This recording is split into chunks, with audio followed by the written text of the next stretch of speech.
How are you? I'm great. How are you? Good, thank you. Good. I'm such a huge fan. This is a huge deal for me. Thank you. Yeah, I've been. Sweet. Thank you very much.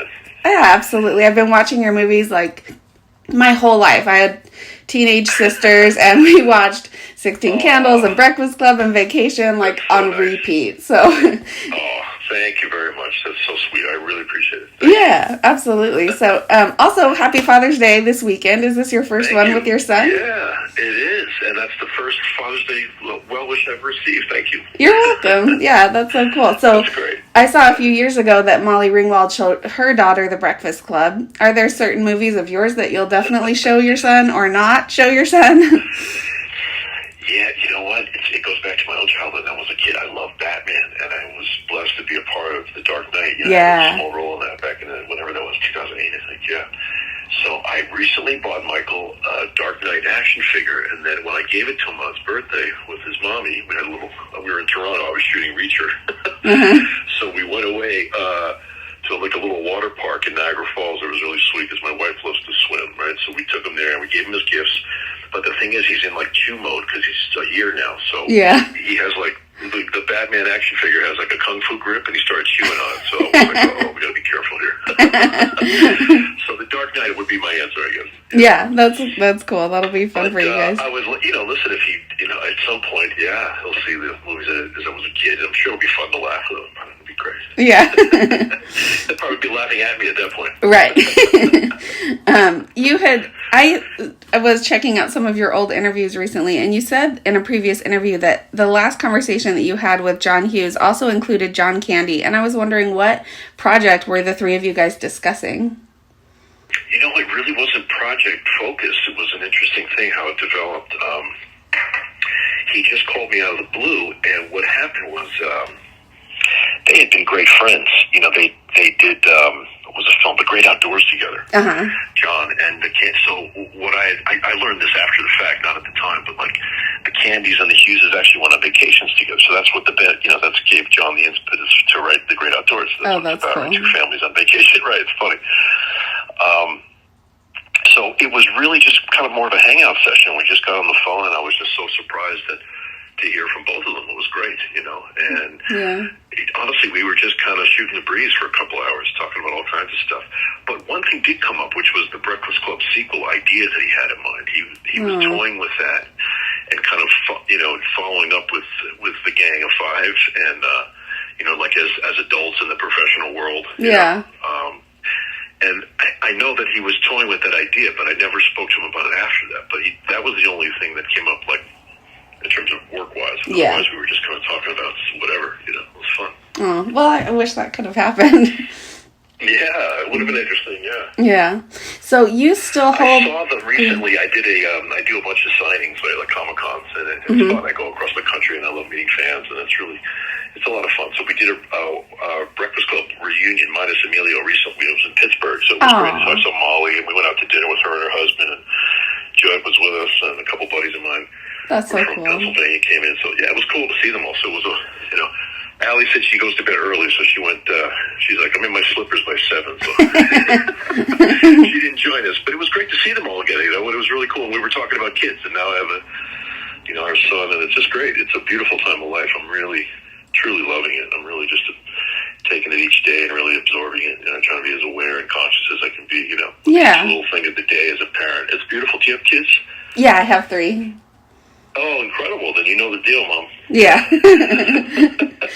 But it's really great. I'm learning. I'm just loving it, and we're in the early stages, obviously, but it's just been great. Yeah, I enjoy all of it. All the stages are fun. Thank you, yeah.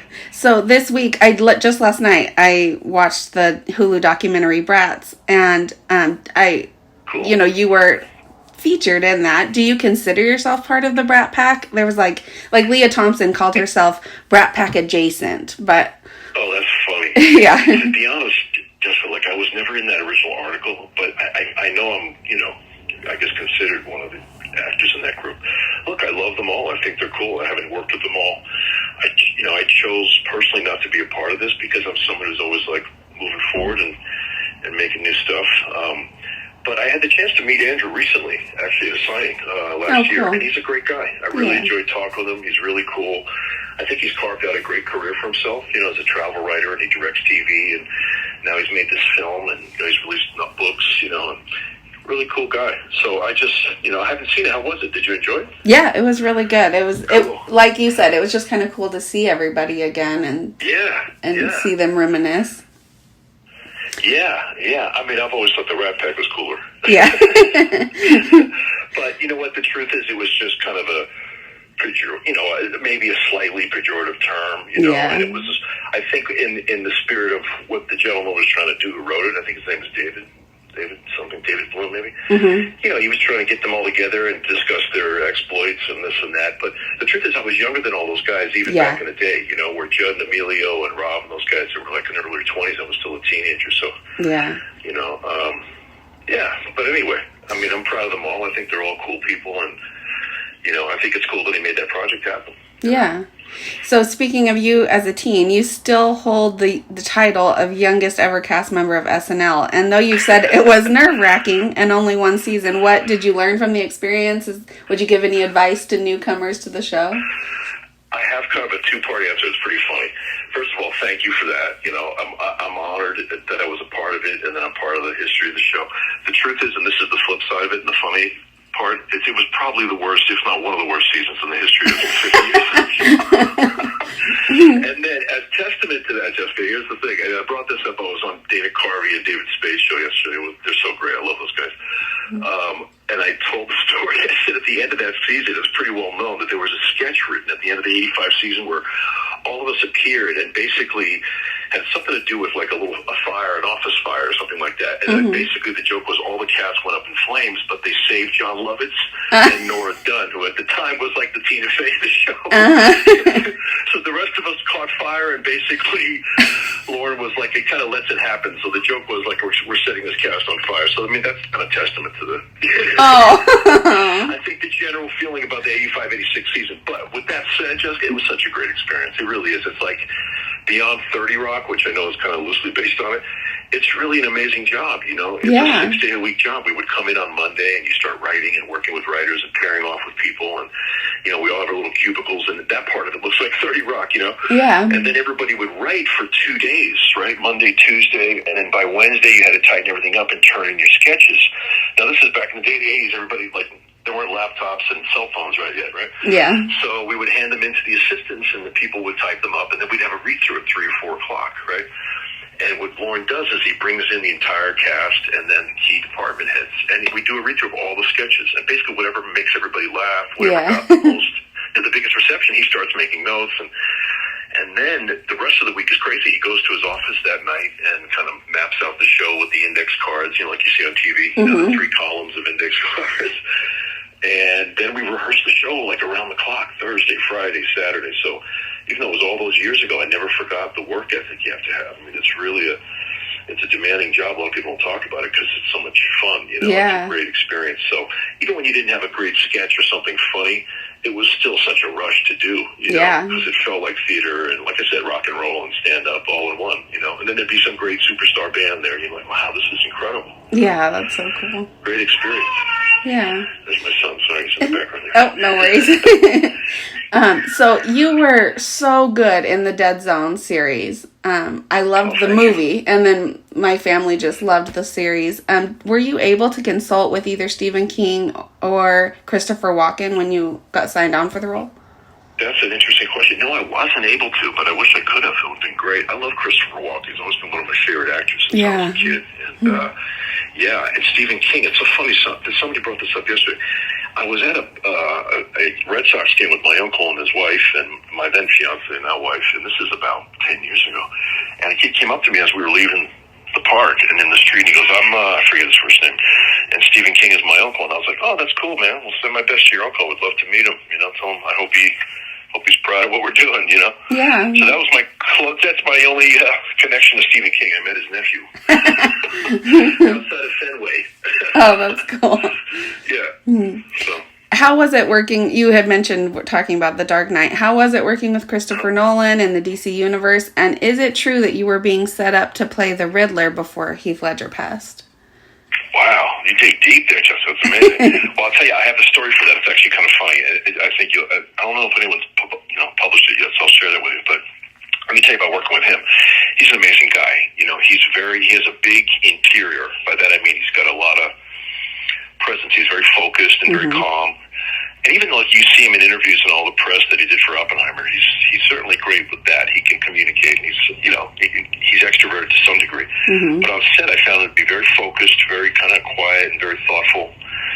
He's incredible because he sets up. He's always setting up multiple cameras. So any scene that we shoot, there could be 4 cameras. There could be like 8 cameras going. It's amazing.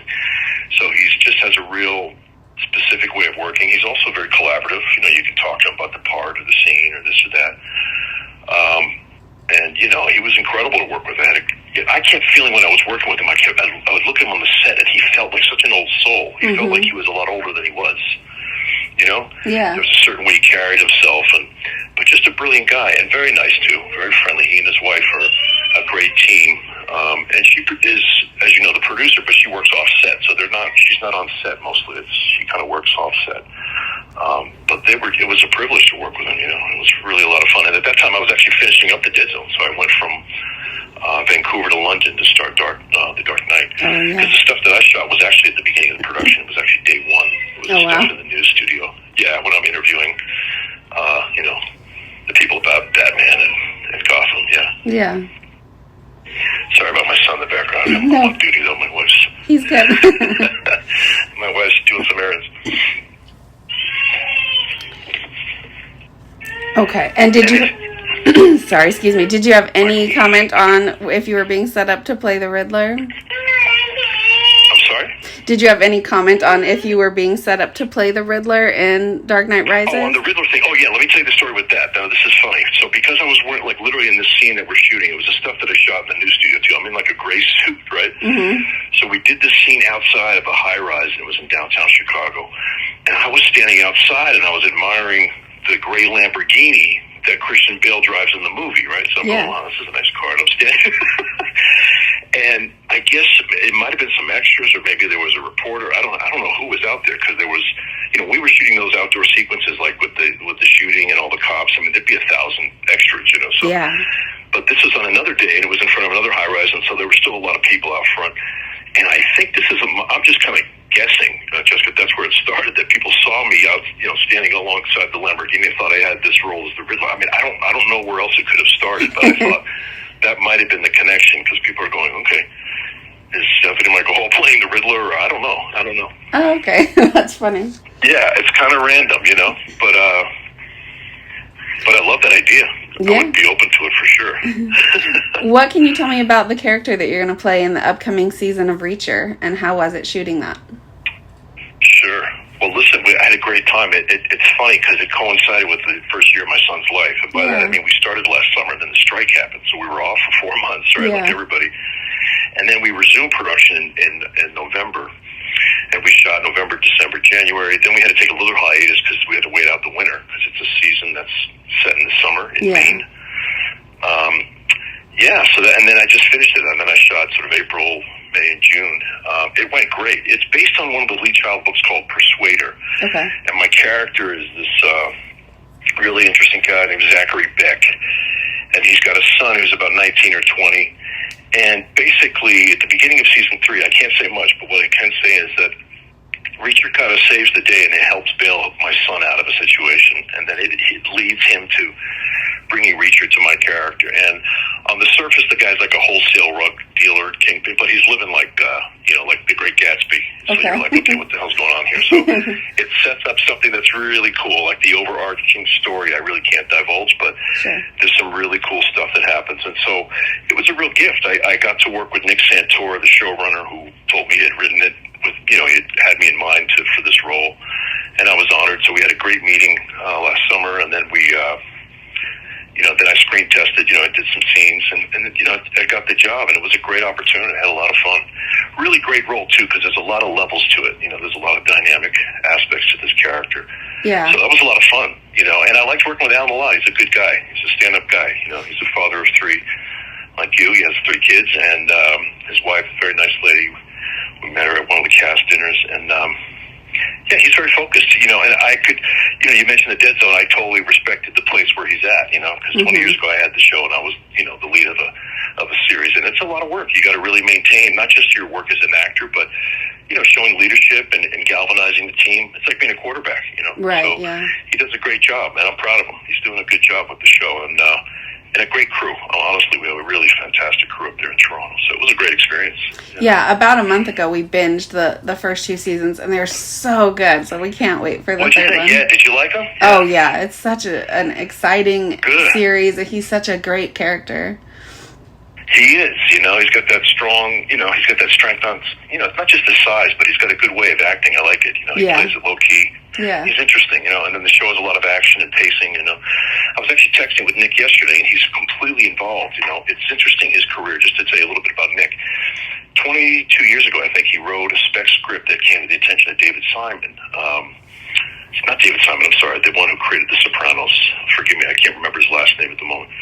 But, and then it led to him doing an episode of The Sopranos, which he wrote. And then since then, in these last 2 decades, he's created about 9 shows, including Prison Break and a bunch of stuff, Scorpion. But anyways, great guy. So it was really cool that, he gave me this opportunity. I'm proud to be working with Amazon. I have a film coming out, as you know, Trigger Warning is Netflix. Yeah. And I'll tell you, these streamers are great to work for just because they really give you great resources. They're not overbearing, they're not there kind of in the mix. I see that they really operate in a great way, both these companies. So I've enjoyed working with the streamers. They really provide great opportunities for people because the resources are there. So, and what can you tell me about your upcoming film, Trigger Warning? Sure. Well, it's kind of like a revenge thriller, and this director is a really nice lady named Molly Soria. Mm-hmm. It was the same thing in how it happened. I have a great management company. They're called Untitled. Jason Weinberg is the owner, and then my guy, Mitch Mason. They set it up, and I had a great conversation with her. This is going back, I think in 21 we shot it, so it was around that time. And, the same thing I did with Nick, I did with David Gordon Green or Molly. Sometimes I asked for a meeting just to kind of discuss with the creator what their vision is and get a sense of what they want to do. Mm-hmm. So they were kind enough to set that up, and I had a great meeting with Molly. She wanted me to, meet with her and discuss the film, and we talked about it. And she had done this movie called Marlena the Murderer in 4 acts, which was like her Kill Bill. It was an incredible movie, and it got nominated for an Oscar about 6 years ago, I think. Mm. So that's what brought her to the attention, I guess, of Netflix and Jessica's company. And just a nice lady, really cool, and very, a really good director. She had great notes and great adjustments to make, and we also had a female cinematographer, Zoe White, who shot The Handmaid's Tale, and then 2 female producers, Erica and Esther at Thunder Road, and as well as Jessica, so 3. So it was really cool. It was like a band of great women that were in charge running the show. And then we also had the 8711, which is the stunt team that does all the John Wick stuff. Oh, that's cool. And they're just amazing. Yeah, they're amazing. They're really great. Just so when we got to Santa Fe, this is something I pointed out to some of the writers I've been talking to. This group was on it. They were there like 6 weeks ahead of time. I mean, they approach it like a militaristic thing. Like, they're really focused. They're great. So they have great coordinators, assistant coordinators, stunt people. And they pre-visualize it. They shoot the sequences. So when you get to the set, we're going to rehearsals and doing choreography and training, right? Mm-hmm. But they have it all mapped out. So you're looking at the sequence. You're like, it's incredible. So they were great to work with, too. So all those things made it a lot of fun, Was it a cool action movie. It was female-driven. It was great. Yeah. Was it very stunt-heavy? Did you do any of your own stunts? I only had the one scene. Did you see the film yet? Or no, not yet. Yeah, not yet. You'll see. There's one scene where I kind of get my ass kicked by a bunch of guys. So I'm kind of like the senior elder statesman. So I don't have too many action scenes in this film. Okay. I'm like the senator, but there's a bunch of stuff that Jessica does, and she just tears through it. I mean, very Kill Bill. Yeah. I think. That's cool.